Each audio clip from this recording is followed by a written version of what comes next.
My dad killed himself and I don't know why. My dad was in his 70s and lived out of state. I hadn't heard from him for over a week and his voicemail was full.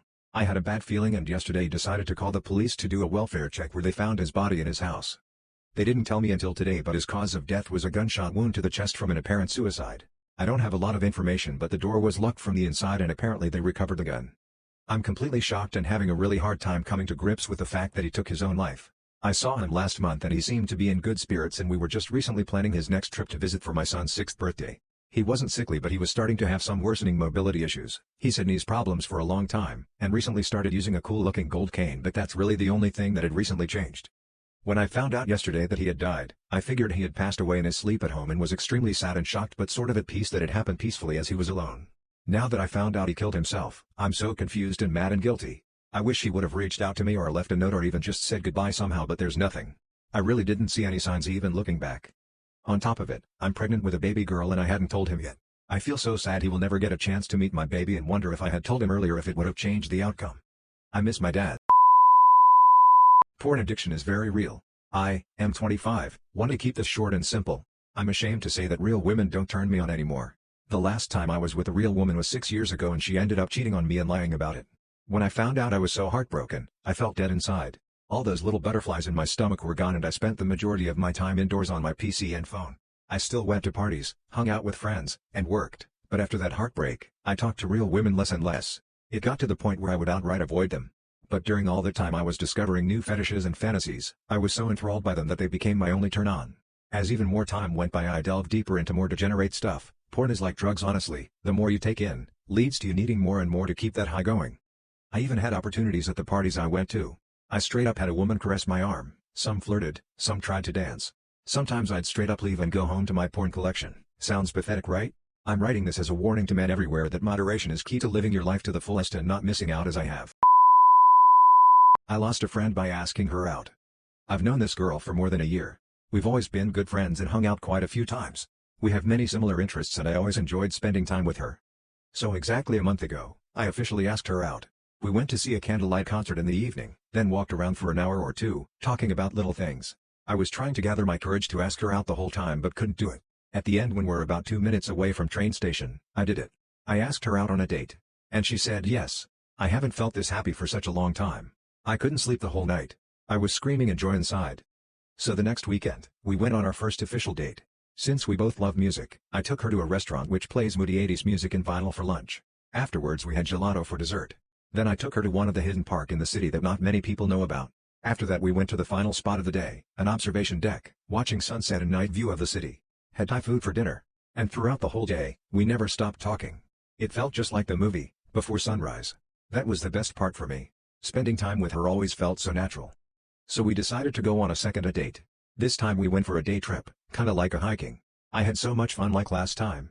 We had such good conversations the whole time. At the end of the date, I told her about my feelings and wanted to know how she feels about me because she seemed to not talk about her feelings for me at all. She said she's still not sure. Although I was disappointed, I thought one day she'll feel the same way for me too. In the hindsight, I couldn't be more wrong.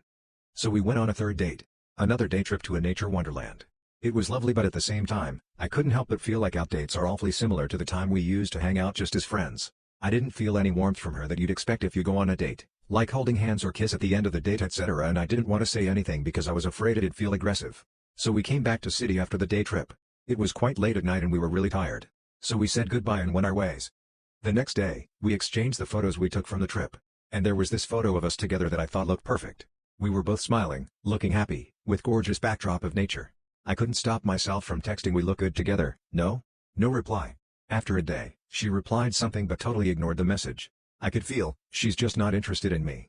But at this point, I was absolutely and totally in love with her. The fact that she ignored the message almost broke me. I asked her, I'm really curious what you think about the photo of us. She saw the message and didn't reply anything for 2 days. It drove me crazy. I couldn't focus on anything. I couldn't sleep at night. I am a huge foodie but I lost any joy of eating. I just feel numb and hollow inside. All I could do is look at my phone, waiting her name to pop up in notification. Nothing. I tried calling her, asking what's wrong. Today is exactly a month since I asked her out. I got a message from her. It's the coldest reply I could have ever imagined. She just said, I know you're a nice person but I think we should stop seeing each other. Thanks for your message, that's it. That's how easy it was to lose her forever. Frown. I hate myself for not being able to stop thinking about her, knowing very well she couldn't care any less. The more I try to stop thinking about her, all the memories of the conversations I had with her, her smile, her voice just surrounds me even more. I'm living alone in a country far away from my home and family. There's no one I can talk to about this, nor do I want to share this with anyone I know. This subreddit seemed like the right place to write my thoughts down. My ex-girlfriend raped me and now she's pregnant. Exactly what the title says, except everyone thinks we never broke up and that the baby was a mutual choice. So, I broke up with her a month ago because she completely disregards most of my feelings, even at the times where I was at my lowest. I have told her many times that there's something bother, but it almost always ends up being my fault.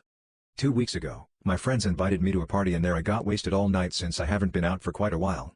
After the event, they apparently took me to her apartment instead of letting me sleep over their house. I woke up with her the morning after, completely naked. I don't ever remember giving my consent at all. She texted me earlier saying she was pregnant. I told her that I don't remember anything happening between us and I didn't want a baby with her at all. I told her many times that I don't want it but she keeps refusing so. Abortion is illegal in my country, and I'm scared. I broke up with my girlfriend because of the Barbie movie. I, 24 mil, a few days ago, watched Barbie with my girlfriend. And in Barbie and Ken's seemingly trivial, fantastical world, I found a life-altering realization that compelled me to end a relationship that had spanned 2 years of my life. It wasn't an easy decision to make. She was my rock. Those first few months leading up to us being together was like a delicate dance as she was still healing from a past relationship. She was so unsure about being with me, probably for fear of repeating past mistakes. But she took the chance, and we grew together slowly. She even stopped talking to her ex after a year or so since they had been good friends, regardless of the relationship they had. But circumstances brought them back in contact when his mother was hospitalized. She was too afraid to tell me, scared it might upset me. And while I know there was no infidelity involved, the lack of communication hurt me. She immediately stopped speaking to him from that moment over a year ago and hasn't spoken to him since. As if that wasn't enough, 2 months after that incident her parents were actively pushing her into talks of marriage with a guy they favored. We had an understanding that she would tell me everything and keep her interactions with this guy to a bare minimum and keep it as dry as possible. But when I accidentally saw a 2-month-long snap streak with him on her phone, the old wounds were reopened. She thought she had already told me, but we both soon realized that she had completely forgotten about it. I know snap streaks seem like such a trivial issue, but in the grand scheme of things, it was pretty massive, considering the trials and tribulations we've both been through. I was left in a strange place, feeling as if I was constantly in the shadows of other men in her life, waiting for some level of openness that never really came. But through all of this, she remained my rock, my support. She was there for me during the grueling days of university, the job search, and everything else life threw at me. She was there for my family, always kind, always ready to help.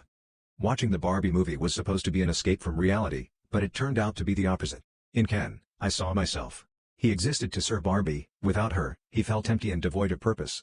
But throughout the movie, and after some unfortunate patriarchy, Barbie helps Ken discover his own worth and realizes he is not defined by Barbie, but rather, he is enough just being himself. And believe it or not, this realization shook me. I had been clinging to the comfort and support she provided, blind to the mounting issues. But I had to face the truth. I was enough. My worth wasn't tied to her. My happiness wasn't dependent on her validation. She is a wonderful person, truly, but we had issues that we couldn't resolve, issues that were hurting us both. And all I am Ryan Gosling jokes aside, I am like Ken, still searching for my purpose, my calling. But I know that I am enough. I'm not sure where I'll end up, but I have faith in the journey. She deserves the same chance to find her own way without the weight of my expectations or the shadows of her past. So, here I am, a guy who realized his worth after watching a Barbie movie. It's strange how life lessons can come from the most unexpected places. It's been a challenging period, but I'm grateful for the insight. I'm ready to face the world, as me, just me.